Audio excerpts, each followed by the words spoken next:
He gave me 30 days to demolish my house. 10 days later, a licensed survey proved he'd dug 26 feet onto my land at 4:43 a.m. My trail cam caught him ripping out my boundary stake with a crowbar. 90 days after that, a judge ordered parts of his house torn down. Here's how a line in the dirt ended his case. I bought the land 5 years ago to get peace, space, and a little sanity. Far enough from Denver to dodge the chaos. Close enough to grab a decent latte and keep high-speed internet. I'm an architect, but what I built out here wasn't just a house, it was mine in every way. Every beam, every stone, every screw was a choice I made. The parcel was surveyed twice, staked, fenced, and recorded. My tile was clean. My blisters were proof, and the boundary lines were not a suggestion. For a while, my only neighbor was the forest until Caleb Morrow showed up. First came the rust-colored SUV, idling in the empty lot next door like it was thinking something reckless. A few days later, a trailer appeared, then lumber, then a crew, then a portage on. Everything arrived like it had been invited, and no one told me. Still, people build. This is Colorado. Folks get tired of cities and chase a view until winter. Reminds them DoorDash doesn't do dirt roads. Caleb introduced himself once late 50s, maybe early 60s. Leathered skin, the permanent expression of a man offended by oxygen. He told me he bought the lot quietly and that boundaries would be finalized later. You mean the survey? I asked. Yeah, he said, and walked away. No handshake. His lot was notorious at the county office. Misfiled. Surveys, confused zoning notes, and an ancient geodetic map that once labeled the area a potential floodplain. My place, though, was clean. I paid for it to be clean. Caleb's build went up suspiciously fast framing before permits showed up online. No public notices, no coordination on utilities, no check on property lines. He swung hammers like a man racing the deadline only. He could see then the complaints started. My fence, too tall, ruins the view. My wind chimes, disturb wildlife. My driveway, too noisy when I back out. I tried being civil, offered him coffee once. He stared at the steam like it insulted him. I've dealt with difficult people, but Caleb carried invisible paperwork, a ledger of grievances, practiced arguments, and just enough legal-sounding jargon to bully the average person into blinking. The first red flag came one evening after a storm. I was checking panels along the boundary when I noticed one of my old iron corner stakes was gone, not bent, not rusted out, gone, like someone wanted to erase a line. I replaced it quietly, logged the GPS, said nothing. I knew a storm was coming and not the weather kind. A few mornings later, gravel crunched behind me. Caleb marched up, a manila folder clenched like a holy text. You think you're slick? He barked. Morning, Caleb. You doing okay? I've had enough. Your house is on my land. I have proof. Inside the folder, blurry satellite prints, hand-sketched diagrams that look like a kid with a ruler got bored, and a few unsigned summaries with no county seal. At the top, Front Range Land Advisory in tiny print, not a licensed surveyor. Caleb, this is in 30 days. He snapped. Tear it down or I take you to court. He was dead serious, lip trembling, eyes bright, with whatever cocktail of righteousness and delusion he drinks for breakfast. Look, I said, steady. My survey is county certified, licensed crew.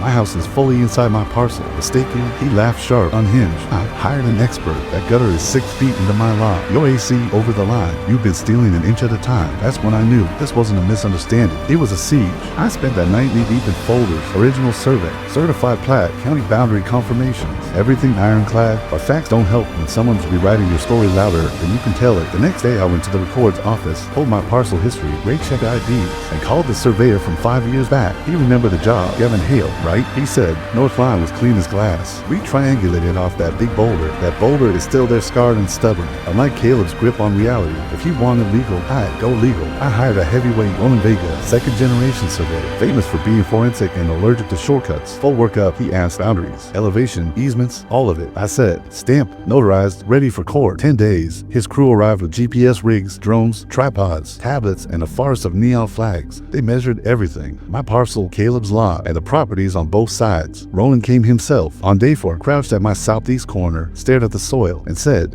what kind of hut is that? I asked. The kind that means surprises. When the report was ready, Roland spread it across my dining table. Your house, he said, tapping the map, is exactly where it should be, dead center. He slid a finger to the other outline. This, though, is where it gets spicy. Caleb's house was over the line, not inches, 26 feet deck, a slice of living room, and a detached tool shed sitting on my land. You're serious? More than serious. He flipped a page. He filed permits using an old, unofficial plat from 1999 never recognized by the county. He told them boundaries would be updated after construction, which isn't legal unless parcels merge or land is transferred. He falsified information. That's fraud. It wasn't delusion anymore. It was criminal. That night I dug through the county permit portal. Caleb's application was their plot map looked like it was scanned from a napkin, coordinates way off. The surveyor listed as internal mapping, FR division, no license, no registration. I sent everything to my attorney, Ava Brooks, along with Ronan's report. Then I did something something petty but necessary, drove a fresh metal stake exactly where Ronan marked the line and hit a solar trail cam disguised as a moisture sensor. 2 nights later, the camera pinged at 2:43 a.m. that he was Caleb Hoodie, flashlight, crowbar. He ripped the stake out, tossed it into the trees, and muttered into his phone, "If he doesn't move his damn house, I'll tear it down myself." Saved it 3 times, local, cloud, encrypted. Ava reviewed the package. "This is solid," she said. "Want it bulletproof? Let's show a pattern. Has he done this before?" I hadn't checked. To me, he was just an unpleasant neighbor with a badge complex, but the way he argued felt rehearsed, so I dug. Property records pulled up a past address in Utah's strict HOA outside Salt Lake. On a neighborhood forum from 4 years ago, HOA, presidency mayor sued for boundary harassment. Dozens of comments, moving markers, false reports, claiming the shed was on common land, even a crowbar story. He lost in small claims, sold the house, and skipped town name spelled cow. Tomorrow in the docket I sent it to Ava. "Holy hell," she replied. "That's the pattern. I'm filing." Also more cameras. I added 4. Birdhouse cam on the north line, sprinkler head cam by the back fence infrared under the porch heat, and my favorites inside a decorative lawn owl. My aunt gave me a laminated Ronan survey, nailed it to a post at the exact line, and added a friendly note: "Tampering with this marker is criminal trespass." The next morning I caught Caleb staring from his deck arms crossed, jaw locked. He knew it was slipping dot to days later. A stranger parked along my boundary and started snapping photos. Independent assessor, he said, documenting visual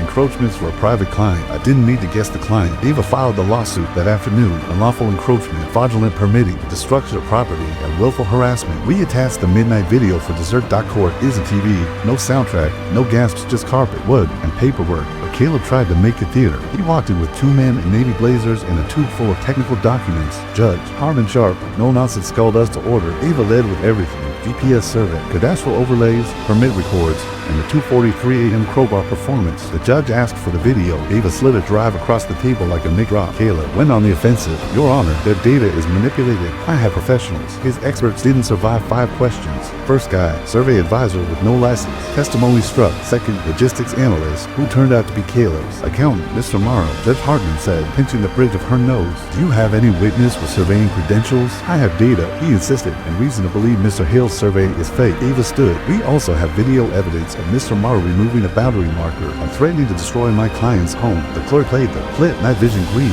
Caleb yanking the stake, whispering, "I'll tear the whole thing down myself." The room went quiet. "Did you remove a boundary stake, Mr. Morrow?" The judge asked. "I was correcting a fraudulent installation." "And did you threaten to destroy the plaintiff's home?" "It was metaphorical." It got worse for him. The county inspector testified that Caleb's permits used obsolete data and lacked valid parcel IDs. Should never have been approved, he said. A week later, on a crisp Tuesday morning, "We got the ruling. This is not a simple boundary dispute." Judge Hartman read, "This is deliberate misrepresentation, illegal construction, and malicious harassment." She found Caleb guilty of property encroachment, fraudulent permitting, destruction of marked boundaries, and making threats of property damage. She referred the falsified permits to the district attorney. Sentenced 12 months in county jail for document fraud, suspended, contingent on 3 years supervised probation, civil penalties, $180, 0 for illegal use of my land, punitive damages for harassment, plus my legal fees, and a hammer, immediate demolition of all structures encroaching on my parcel within 90 days, at Caleb's expense, with restoration approved by my counsel. He stood, red-faced. "This is outrageous. One more outburst," the judge warned, "and I hold you in contempt." 3 days later, the demo crew arrived. They chopped off the 26 feet, and his deck went first forward screaming as they came up. Part of the living room wall followed, then the shed, which folded when the excavator nutted it. Caleb wasn't there. Rumor said he was holed up in a motel 30 miles away. The local paper ran a piece. Architect wins landmark boundary case. Neighbor ordered to demolish. They used a blurry still from the night vision video. Comments were unkind. Then the bank foreclosed. He mortgaged the place to fund his fight. The half-eaten house hit auction. No one wanted it. I offered about the price of a decent pickup. Sold. I now own the land he tried to take and the house he partially built on it. The first thing I did, repainted the boundary markers and installed motion lights that popped on within 5 feet of the true line. No one has crossed it since. For a year, the dirt still showed a scar where his deck used to be. Grass crept back. Wildflowers poked through what had been his illegal living room. Eventually, I hired a crew to clean the rest, flatten, and restore. Then, I did something petty and perfect. I built a small 10x10 platform exactly where his trespass deck had stood. 1 Adirondack chair, 1 sun umbrella, a stout post with a metal sign that read, "This is what happens when you lie about boundaries." Property owner G. Hale. A hiker snapped a photo. It hit Redditor, malicious complaints, then our legal advice, then our pet revenge. By the time it reached Twitter, people were calling it the Hale line. Neighbors joined it. Subtle signs at first, then less subtle. Map measured, lawyer proof. Respect the line or find the fine. Hank down the road, retired Navy. Planted a plaque in his daisies. Hairline challenge try me. Hoa. Turns out everyone's had a Caleb somewhere fence mover, lawn measurer, clipboard tyrant. My case turned into a little banner for using facts instead of fury. The county even invited me to speak at a zoning workshop 5 minutes on why modern cadastral systems matter. People clapped. Someone handed me Pi Dot as for Caleb. Last I heard, he vanished to Arizona. Maybe with a new spelling this time. See, Morrow, Semero, who knows? Sometimes I sit on that little platform with a cup of coffee and watch the wildflowers. Where his deck used to be. I don't smile because I won. I smile because he thought he could redraw reality with a crooked map and a straight face. Property lines don't care how loudly you argue. They care where the pins go.